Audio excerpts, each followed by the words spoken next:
하나님께서는 그 창세전에 예수 그리스도 안에서 택하신 자들은 반드시 구원하십니다.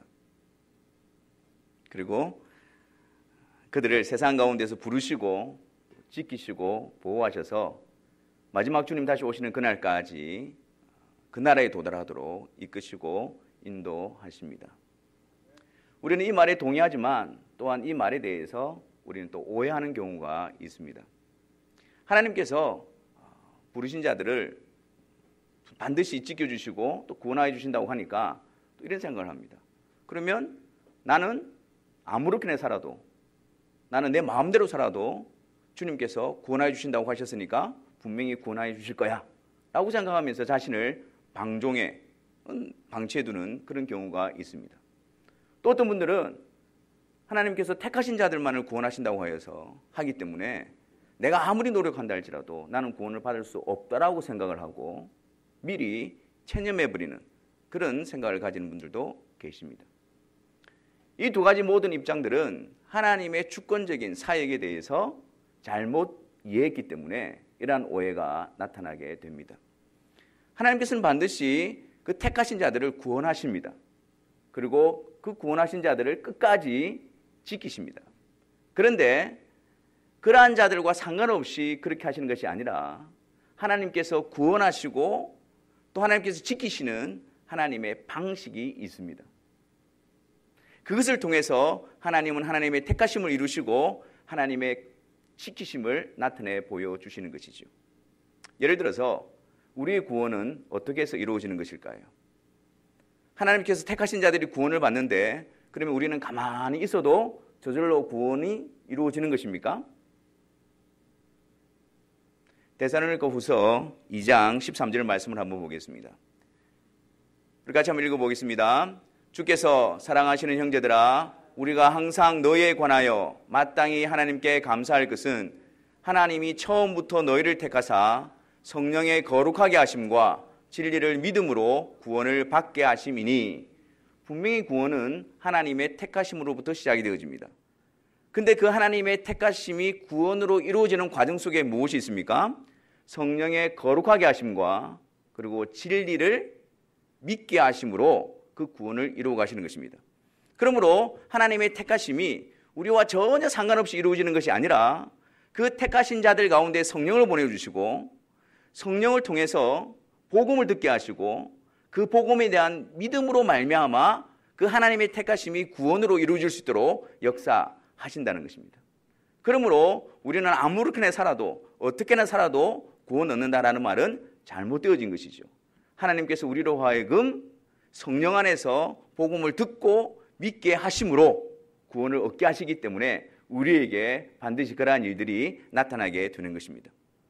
또 하나를 보겠습니다. 요한복음 10장 27절 28절 말씀입니다. 내 양은 내 음성을 들으며 나는 그들을 알며 그들은 나를 따르느니라. 내가 그들에게 영생을 주노니 영원히 멸망하지 아니할 것이요 또 그들을 내 손에서 빼앗을 자가 없느니라. 아버지께서 예수님에게 주신 그러한 자들을 주님께서 분명히 붙들고 계시다라는 확신적인 말씀입니다.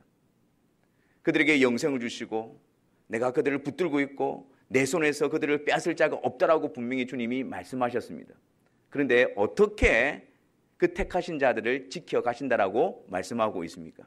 어떤 방식으로? 27절 말씀을 다시 한번 볼까요? 내 양은 내 음성을 들으며 나는 그들을 알며 그들은 나를 따르느니라. 양들로 하여금 주님의 음성을 듣게 하고 양들로 하여금 주님을 따르게 함을 통해서 내 손에서 빼앗을 자가 없느니라. 이 약속을 이루어 가시는 것입니다. 그냥 내가 가만히 있고 내 마음대로 살아도 주님이 나를 지켜주십니다. 그게 아닙니다. 주님께서 지키시는 자는 양으로서 주님의 음성을 듣게 하십니다.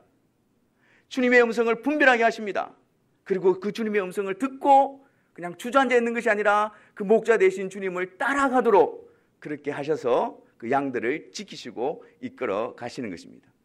그래서 그 양들에게 목자의 음성을 듣고자 하는 열심이 필요하고 또 그 목자의 음성을 따라서 나아가고자 하는 그런 수고와 부지런함이 요구가 되어지는 것이지요.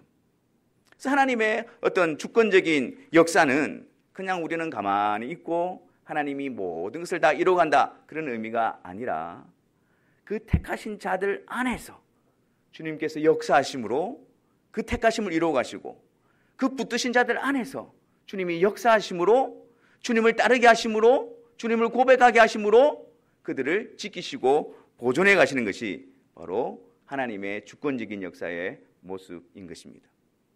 그러므로 여러분, 우리 안에 믿음이 흔들릴 때 우리는 어떻게 해야 합니까? 우리가 오늘 찬양했듯이 주여 우리는 연약합니다. 자주 실수하고 넘어집니다. 그럴 때 우리는 어떻게 해야 됩니까? 영적인 침체가 찾아왔을 때 우리는 어떻게 해야 합니까?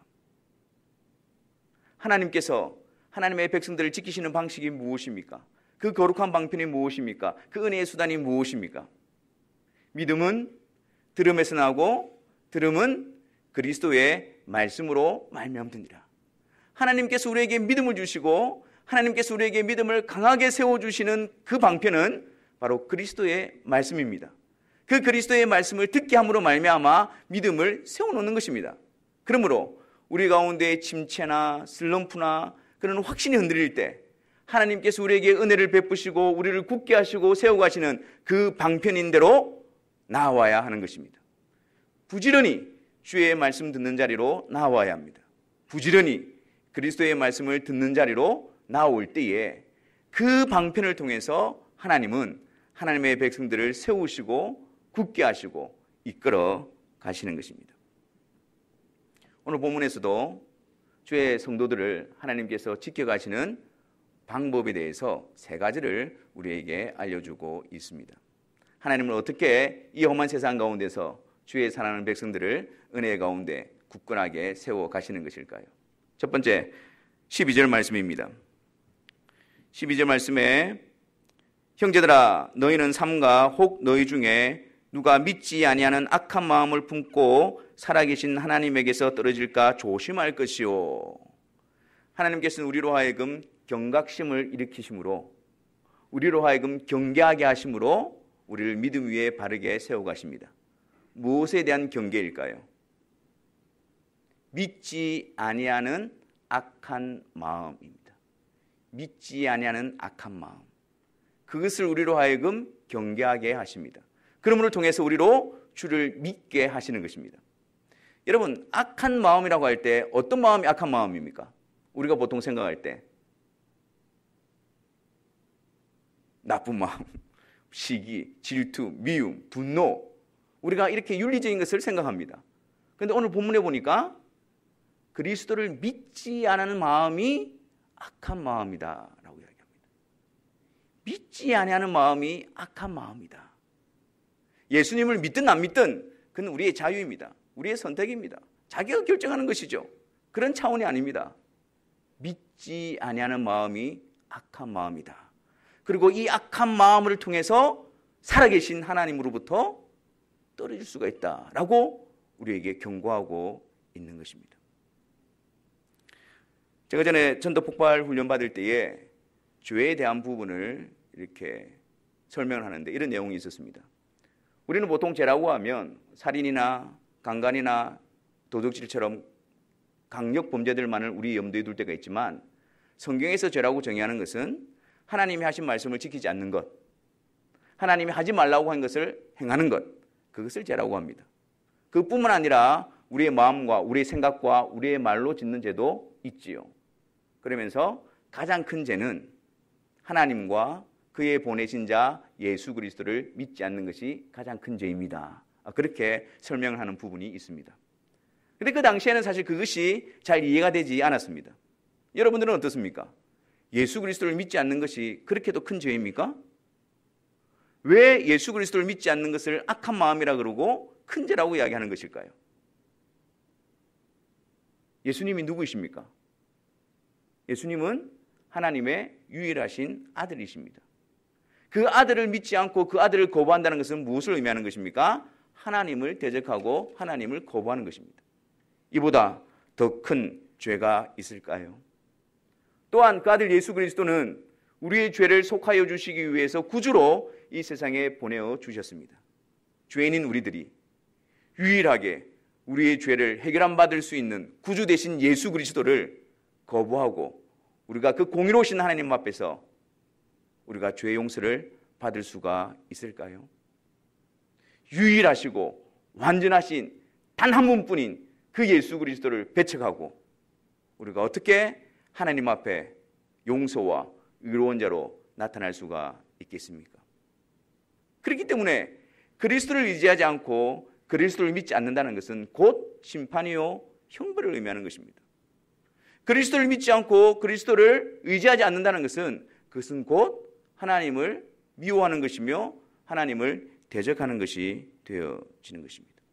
그래서 오늘 본문에 너희 가운데에 하나님을 예수님을 믿지 아니하는 악한 마음으로 인해서 살아계신 하나님으로부터 멀어질까 주의하라 라고 말하고 있는 것입니다. 저와 여러분들은 어떻습니까? 저와 여러분들은 어떻습니까?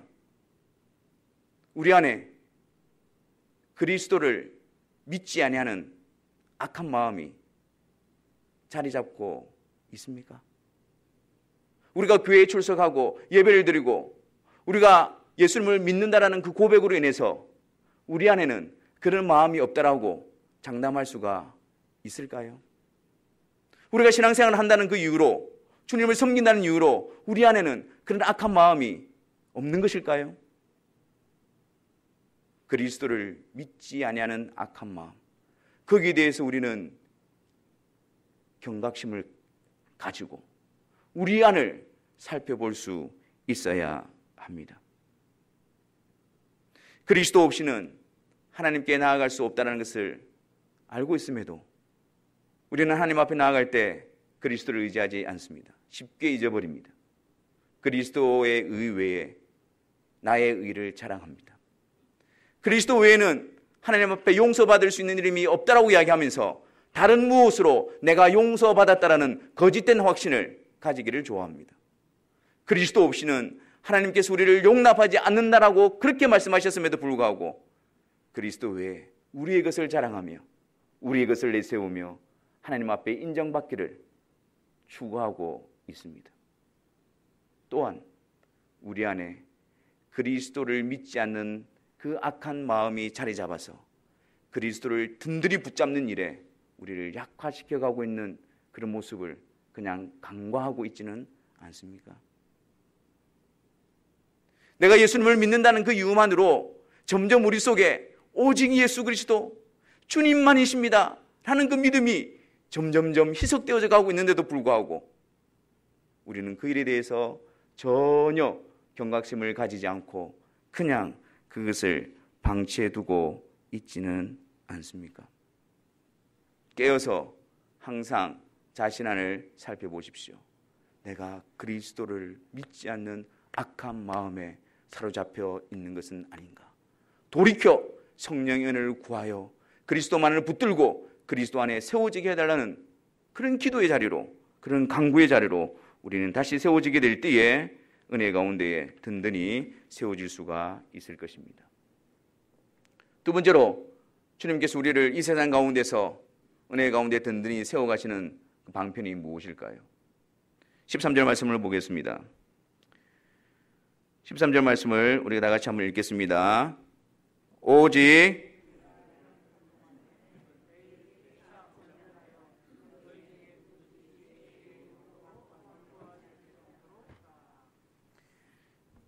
주님께서 이 세상 가운데서 우리를 든든히 세워가시는 그 방편이 무엇입니까?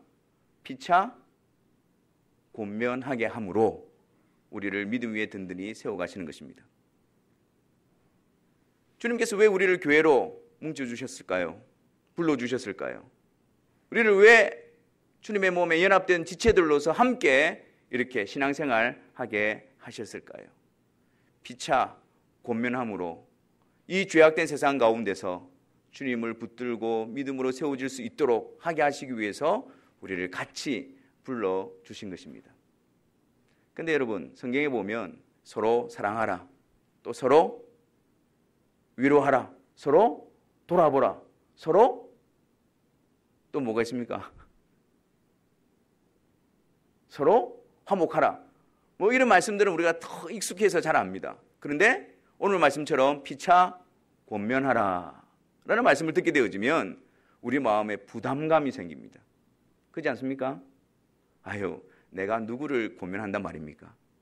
제 모습이 이런데 어떻게 다른 사람에게 뭐라고 제가 말할 수 있습니까? 제가 말을 잘못했다가는 너나 잘하세요 이런 이야기만 들을 것이 뻔한데 내가 어떻게 그렇게 할 수 있겠습니까? 라는 생각 때문에 피차 권면하는 일에 있어서 사실은 많이 부담스러워합니다. 나의 모습 때문에, 나의 자격 때문에. 그리고 또한 요즘 시대의 현상이 어떻습니까? 나 혼자 산다. My way. 나 홀로 사는 것이 굉장히 일상화되어졌습니다. 혼자 밥을 먹고 혼자 지내고 혼자 살고, 그래서 이런 어떤 영향들이 신앙생활에도 들어와서 나 혼자 신앙생활 잘하면 되지, 나만 신앙생활 지키면 되지, 내 믿음 지키면 되지, 주위를 돌아보지 않습니다. 같이 앉아서도 관심을 가지지 않습니다. 나만 주님과 잘하면 되지. 그런 생각 때문에 우리가 서로 피차 권면하는 일에 우리는 무디어져 가는 것입니다. 하지만 이런 우리들의 어떤 모습과 또 세상의 풍조 가운데 있다 할지라도 주님께서 명령하신 것은 서로 피차 권면함으로 죄악의 유혹으로부터 완고해지는 것을 피하라고 우리에게 명령하고 있습니다. 같이 함께 서로 돌보며 서로 권면하며 서로 세워져 가야 되는 의무가 우리 교회에 주어져 있습니다. 함께 돌아보며 마음을 쏟으며 사랑하며 기도하며 세워져 나가는 그 일이 우리에게 책임으로 주어져 있습니다. 그런데 그 피차 권면하는 것을 일주일에 몇 번 하라고요? 매일 하라고요. 왜 매일 해야 됩니까? 왜 매일 해야 됩니까? 우리는 거듭난 자들이고 구원받은 자들이고 새로운 피조물에 한다 할지라도 여전히 우리는 죄악된 본성 가운데에 놓여 있습니다. 우리가 갑자기 천사가 된 것이 아닙니다. 우리가 갑자기 거룩한 사람이 된 것이 아닙니다. 신부는 하나님의 자녀가 되었지만 더 이상 죄의 지배를 받지 않은 자가 되었지만 여전히 우리 속에는 육신의 본성이 우리를 유혹하고 계속해서 우리를 흔들어 놓고 있는 상황 가운데 있습니다. 그렇기 때문에 우리가 서로 피차 권면하지 않고 우리가 피차 서로를 돌아보지 않고 그것을 듣지 않는다면 우리는 곧장 육신의 본성에 의해서 죄악의 유혹에 넘어져 가버리게 되는 것입니다. 그래서 어떤 현상이 일어납니까? 우리의 심령이 죄악의 유혹으로 말미암아 완고해지는 거예요. 굳어지는 거예요. 그리스도의 말씀 앞에서 무디어지는 거예요. 딱딱하게 굳어져 갑니다. 반응이 일어나지 않습니다. 그것이 죄악의 유혹으로 인해서 일어나고 있는 현상입니다. 그러므로 매일매일 우리는 서로 권면하고 같이 세워가야 합니다. 이 죄악의 유혹이 우리를 삼키지 못하도록, 우리 안에 찾아잡지 못하도록, 우리 안에 동물 들지 못하도록 계속해서 권면하면서 우리는 깨우면서 함께 세워져 가야 되는 것입니다. 그러면 우리는 무엇으로, 어떤 내용으로 서로 권면해야 할까요? 이것은 여러분 서로의 잘못을 뜯어내라는 말이 아닙니다. 정죄하는 말도 아니고 판단하는 말도 아닙니다. 서로 이간질하는 말도 아닙니다. 무엇을 통해서 어떤 내용으로 서로를 권면해야 할까요? 여러분 지금 이 히브리서를 받고 있는 그 당시에 있는 성도들의 상황이 어땠습니까? 그들은 원래 유대인이었습니다. 유대교에 있었습니다.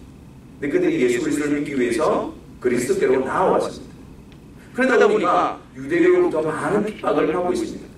가지고 있던 것도 다 빼앗기고, 그리고 가족으로부터도 단절되어지고, 여러 가지 자기가 누렸던 그런 현실적인 어떤 풍요로움, 편리함, 그 모든 것들을 다 박탈당하게 됩니다. 그리고 또한 유대교로부터 계속해서 돌아오라고 유혹을 받고 있는 그런 상황 가운데 있습니다. 그들에게 피차 권면하라라고 말씀하시는 그 권면의 의미는 무엇일까요? 그리스도로 왔는데 이 박해와 어려움과 힘듦 때문에 자꾸 이쪽에서 유혹을 하고 있는 그 상황 가운데서 그들에게 적합한 권면의 내용은 무엇일까요? 조금만 시간이 다 해결해 줄 거야. 이런 걸까요? 누구나 다 겪는 어려움이잖아. 인생에 고난 없는 인생이 어딨어? 다 어려움을 당하지. 그런 걸 고민하라는 것일까요? 내가 그리스도께로 나왔는데 그리스도께로 떠나려고 하는 유혹 앞에서 그들에게 적합한 고민이 무엇일까요? 그리스도께 든든히 붙어 있으라. 그리스도를 깊이 생각하라. 그리스도 그분을 사랑하라. 그분을 붙들라. 그거 외에 그들에게 합당한 본면이 있을까요? 여러분, 우리의 영적인 상황은 어떻습니까? 죄의 유혹이 우리를 유혹하고 있는 내용이 무엇입니까? 여러 가지 방법으로, 여러 가지 모습으로 우리에게 다가오지만 딱 하나입니다. 무엇입니까? 그리스도를 떠나라. 그리스도를 놓아라. 그리스도를 떠나라. 그것이 죄의 유혹이 가지고 있는 본질적인 타겟입니다. 그러므로 교회에 있는 우리들, 그리스도 안에서 한 몸 된 우리들이 서로 이 죄악된 세상 가운데서 서로 격려하고 고민해야 될 내용은 주님을 든든히 붙드십시오. 주님 안에 있으십시오. 주님을 놓지 마십시오. 그리스도를 더욱더 붙드십시오. 그것이 우리가 서로 나누어야 할 본면이에요. 그 본면을 통해서 주님은 우리를 깨워 주님 안에 계속 세워갈 수 있는 그 자리로 우리를 이끌어 가실 것입니다. 우리 교회 7시 30분 매일 성경이 있습니다. 이 매일 성경이 굉장히 귀찮으신 분도 계실 것이고, 또 이 매일 성경 보내는 것을 또 이제 나름대로 방법을 들어가셔서 그냥 이렇게 스킵하시는 분도 계실 것입니다. 여러분, 왜 이렇게 제가 여러분들을 귀찮게 하죠? 왜 제가 여러분들을 그렇게 힘들게 하죠? 괴롭히시죠? 그 이러다가 안 합니다. 여러분, 우리가 그리스도를 든든히 붙듭시다. 우리가 함께 주님 안에 있는 자들이 아닙니까? 우리가 주님의 말씀을 통해서 주님을 바라봅시다. 주님을 더욱더 붙입시다. 그 메시지를 전하기 위해서 하지 마라! 그렇게 보내고 있습니다. 여러분, 그 내용 다 잊어버려도 됩니다. 그러나 이렇게 봤을 때, 그래, 주님을 바라봐야지. 주님을 생각해야지. 내가 주님만 임시한다. 성령께서 우리 가운데 그 놀라운 깨우침으로 믿음 안에 세워가는 그런 기회가 되기를 바랍니다. 전도서 4장 6절에 보면 이런 말씀이 있죠. 두 사람이 한 사람보다 나음은 왜 두 사람이 한 사람보다 낫죠? 네? 뭐라고요? 협력하느라고. 두 분이 협력하는 모습이 너무 좋습니다. 두 사람이 한 사람보다 나오면 저희 같이 수고해서 좋은 상을 얻을 것인데, 혹 두 사람 중에 한 사람이 쓰러졌을 때 그 한 사람이 일으켜 세워줄 수 있기 때문이라고 말씀합니다. 내가 넘어졌는데 이렇게 세워줄 자가 없는 자에게는 화가 있으라고 그렇게 말씀합니다. 여러분, 우리 모두가 우리 지체들에게 있어서 또 한 사람, 주님으로부터 멀어져가고 주님으로부터 약해져가는 그 사람을 붙들어 일으켜줄 수 있는 또 한 사람이 우리가 되어져야 되지 않겠습니까? 우리 주위를 돌아보면서, 성도들을 바라보면서 서로 같이 안부도 나누고 서로 공명하면서 우리가 주님을 더욱더 붙드십시다. 우리가 주님을 더욱더 사랑합시다. 우리가 주님을 더욱더 나갑시다. 이런 공명들이 우리 가운데 충만하게 되어지기를 바랍니다. 마지막으로 세 번째, 주님께서 우리를 은혜 가운데 든든히 세우시는 방편이 무엇일까요? 여러분, 우리가 기준을 바르게 세워야 됩니다. 표대를 바르게 세워야 됩니다. 내가 열심히 달려가는데 방향이 다르면 어떻게 되어집니까? 내가 열심히 달려가는데 목적지가 그것이 아니면 어떻게 되어집니까? 문제가 생기는 겁니다. 그렇기 때문에 우리가 신앙생활이 열심히도 중요하지만 무엇이 바른 신앙생활인가라는 분명한 기준과 그림을 가지고 그쪽을 향해 달려나가야 됩니다. 오늘 우리에게 시작할 말씀은 우리 신앙생활에 있어서 바른 모습이 무엇인가를 우리에게 제시하고 있습니다. 같이 한번 읽겠습니다. 우리가 시작할 때에 확신한 것을 끝까지 견고히 잡고 있으면 그리스도와 함께 참여한 자가 되리라. 이 말씀을 보면 마치 우리가 시작할 때 확신한 것을 끝까지 견고히 잡고 있을 때 그리스도와 함께 참여한 자가 될 것처럼 그렇게 비춰주고 있습니다. 근데 오늘 연구할 때 그런 의미가 아닙니다. 그리스도와 함께 참여한 자가 되리라, 이것은 미래형으로 표현하고 있지 않습니다. 오히려 완료형으로 표현하고 있습니다. 이미 이루어진 사실을 이야기하고 있는 것입니다. 그러니까 다시 말씀드리면 그리스도와 함께 참여한 자가 되었기 때문에 우리 가운데 나타나는 반응이 무엇이라고요? 우리가 시작할 때에 확신한 것을 끝까지 견고히 잡는 것으로 나타난다라는 사실입니다. 처음에 우리가 시작할 때 이것은 어떤 때입니까? 우리가 처음에 믿음을 가졌을 때입니다. 우리가 처음에 믿음을 가졌을 때 확신한 것, 그것이 무엇이었습니까? 주 예수 그리스도의 복음이었습니다. 근데 신앙생활은요, 그것을 끝까지 견고하게 잡는 것으로서 내가 그리스도와 연합되어져 있다는 것을 나타내 보여주는 것입니다. 근데 지금까지 우리의 신앙의 모습은 이와는 좀 다릅니다. 지금까지 우리가 서서 있는 신앙의 모습은 무엇입니까? 그리스도로 시작했다가 율법으로 마치는 경우가 많았습니다. 그리스도로 시작했다가 이제 그리스도를 통해서 내가 구원을 얻으니까 이제는 내가 힘써 주를 섬기겠습니다 라고 하면서 그리스도를 제쳐놓고 자기를 드러내기 시작합니다. 그리스도를 시작했다가 율법의 의, 자기의 일을 자랑하고 그것을 근거로 내세웁니다.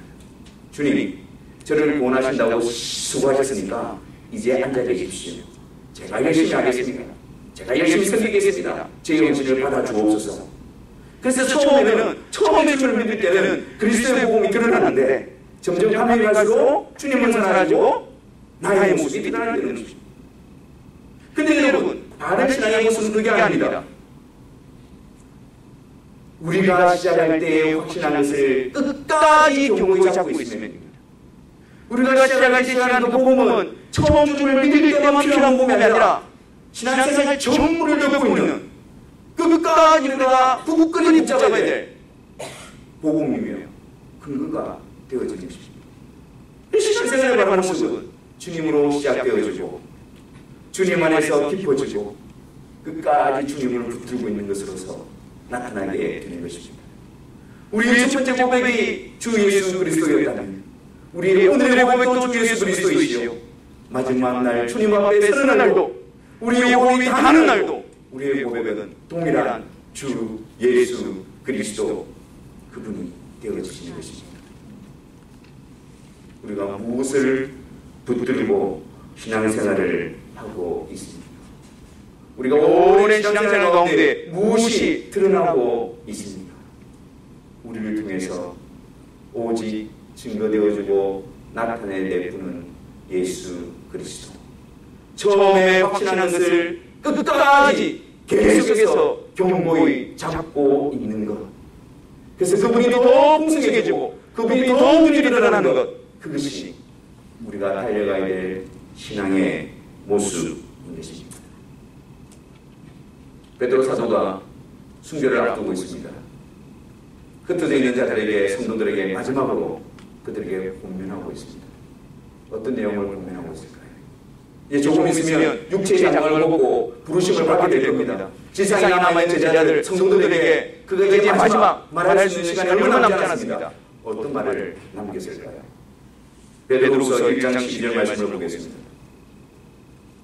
베드로후서 1장 12절 말씀. 그러므로 너희가 이것을 알고 이미 있는 진리에 서 있으나 내가 항상 너희에게 생각나게 하려 하노라. 너희가 진리에 서 있다. 너희가 그 복음을 알고 있다. 이미 그 진리에 서 있지만 내가 마지막으로 끝까지 내가 너희에게 전해주고 싶은 말은 너희에게 생각나게 하는 말하고 이 진리입니다. 그리스도입니다. 그분을 놓지 마라. 그분을 떠나지 마라. 그분을 눈을 붙들라. 그것이 바울이 베드로가 처음 전했던 복음이요 마지막 인생을 마무리하면서 남겨두었던 메시지였습니다.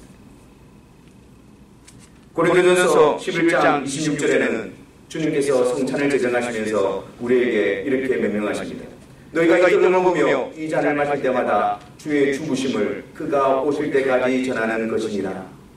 주님의 성찬에 대해서 모르시는 분 계십니까?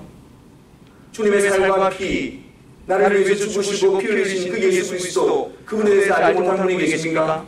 다 압니다. 그런데 왜 주님께서는 그 성찬을 주님이 오실 때까지 전하라고 시행하라고 우리에게 명령하는 이유가 무엇일까요?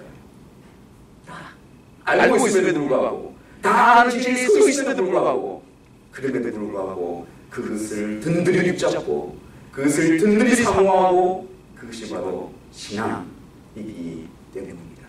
그가 오실 때까지 우리 주 예수 그리스도 그분을 든든히 붙드는데 우리가 함께 공면하고 세워져 그 주 예수 그리스도의 몸을 증거하는 교회로 세워질 때에 주님이 머리 되시고 주님이 원하시는 교회로 우리는 든든히 세워져 갈 것입니다.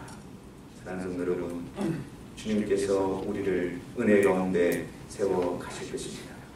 우리에게 가르쳐 주신 그 놀라운 하나님의 은혜의 방편 앞에 부지런히 마음을 다하여 열심히 다하여 낼 때에 우리 한 사람 한 사람이 주님의 능력의 손에 든든히 세워져 주님의 몸된 교회가 아름답게 세워져 갈 것입니다. 주의 말씀을 마음에 새기고 이 일에 우리가 다시 한 번 더 열심과 마음을 쏟는 그 아름다운 교회로 다시 한 번 더 세워지는 그런 복된 역사가 우리 가운데 충만하기를 주님의 이름으로 축원합니다. 기도하겠습니다.